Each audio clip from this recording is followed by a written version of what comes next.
आमे घरे धला लुण गोलापी लुण एमितिकी कला लुण मध्य व्यवहार करिथांती किंतु आपण माने केबे एमिति सबुज लुण व्यवहार करिसेंती कि जदि करिनाहांती तेबे आजिठु व्यवहार करंतु। एते सुआदिया एते चटपटा थरे बनै कि आपण माने वर्ष सारा व्यवहार करि परिबे। एथिरु मात्र गोटे चिमुटाए लुण नै कि आपण माने जेमिति कि दही रायता किंबा फ्रूट सालाड हो जेकोसी चाट उपरे टिके छिंची दे देखिबे आपणकर व्यंजनर स्वाद पूरा पूरी 2 गुण नुह 4 गुण हो जिवो।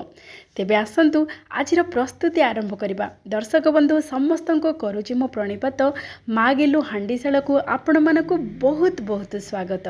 आज पूरा पूरी चटपटा ग्रीन सल्ट बा सबुज लुण अति सहजरे घरे करिबा प्रस्तुत। दर्शक बंधु शीत दिने एई लुणटी को आपण माने प्रस्तुत करदेवे गोटे वर्ष पर्यंत रखिपारे। शीत दिने एमिति देसी धनिया बहुत मिले आपण मैंने जानीथे आ धनिया पत्र भी बहुत सस्ता हो जाए। आम ये अधिक परिमाणर धनिया पत्र नवा जार कि रंग पूरा पूरी सबुज होकर आसो। आम जो प्रस्तुत करवा जो लुणटा आज ये देखु आम धनिया पत्र जितेबले नवा डांग सहित नवा टिके बड़ बड़ डांग ने बास्ना और स्वाद दीटा जाक बढ़िया रहिबो। आ धनिया पत्र आम जेतिकी नवा तार अधा नवा पुदीना पत्र जार कि स्वाद पूरा पूरी बराबर होगी बहुत बढ़ाई रहिबो। एठी देखंतु आमे धनिया पत्र डांग सहित आ पुदीना पत्र आमे बाछिकी भल भाबरे धोईदेबा। धोई सारिबा परे ताको टिके गोटे सूता कपड़ा रे पोछीदेबा नहले हल्का टिके खरा देदेबा जहा फଳରେ कि पत्र हल्का टिके सुखी जीवो किछि पानी अंश लागिबोनी। आमे तापरे दबा अदा। एठी मो अदा नेछि 1 इंच रो अदा को भल भाबरे धोईकी छोट छोट खंड करिक एठी नै जाइछि। आपण माने जो परिमाणर लुण प्रस्तुत करिवे सेही अनुसार आपण माने परिमाण बढ़ेकी नेबे। एठी राग पई मु नेछि 12-15 टी कंचा लंका भारी रागुआ लंका ता सहित नै जिबा गोटे बड़ चामच जीरा। एठी आमे गोटा जीरार व्यवहार करिबा नचेत आपण माने चाहिले भजा जीरा लंका गुंड मध्य गोटे बड़ चामच नै पारिबे। आजिर प्रस्तुतिटी आपण मानकु जदि भल लागु थाए तेबे प्लीज लाइक शेयर सब्सक्राइब करबा सहित हाइप मध्य करिदेबे। एबे आमे दबा गोटे लेंबुर रस बिल्कुल पानी दबानी आमे एमिति लेंबू रस देकी भल भाबरे याकु दरदर करके बाटी दबा। जेहेतु आमे एथिरे पानी दउने बिल्कुल चिकन होइके बाटी हबनी जेमिति भी खंड खंड बा दर खंड होइके बाटी हबो सेमिति आपण माने ताकु बाटी देबे। तापरे आमे एथिरे लुण पकेबा।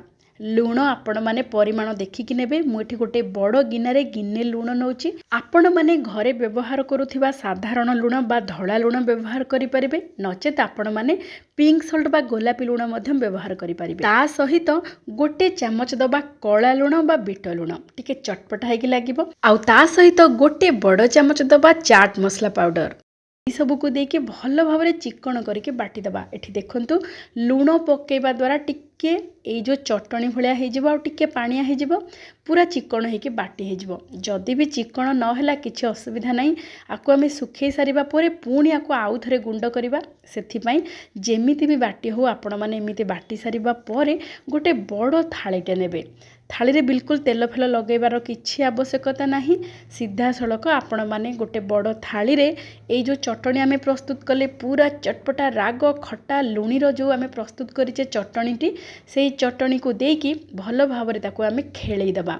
बिल्कुल गदेई की रखिबानी एमिति थाली सारा खेलई देले जल्दी सुखी जिवो। आउ एबे तो बढ़िया खरा आरंभ हो गलानी।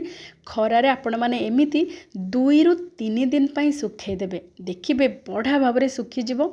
जेहेतु ए चटणी रे आमे बिल्कुल पानी रो व्यवहार करिने सेथि पई जल्दी मध्य सुखी जिवो। एठी देखंतु केते सुंदर रंग आसीथिला। मात्र 2 दिन खरारे सुखै सारिबा परे बढ़िया भाव रे सुखी जाइछि किंतु रंगटा टिके हल्का कमी जाइछि। माने जो एते बढ़िया सबुज रंग आस्थिला सुखी गला परे खरारे तार रंगटा एमिति हे जिवो। आ एथिरे आमे लुण भी पकेचे अधिक परिमाणर रंग पूरा पूरी सबुज आसीबनी किंतु हल्का सबुज रंग आसीबो।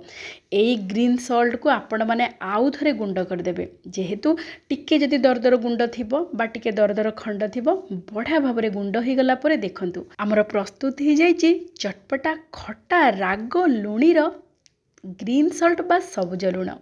ଏଇ ଲୁଣକୁ ଆପଣମାନେ ଗୋଟେ କାଚ ବୋତଲରେ ହିଁ ରଖିବେ ଆଉ ଗୋଟେ ବର୍ଷ ପର୍ଯ୍ୟନ୍ତ ବିଲକୁଲ ନଷ୍ଟ ହେବନି।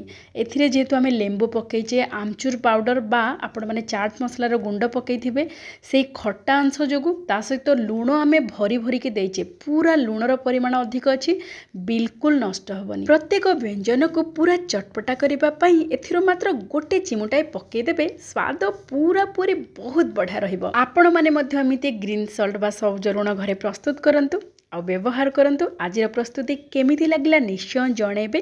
ଆଜି ପାଇଁ ଏତିକି। ଜୟ ଜୟ ଜଗନ୍ନାଥ।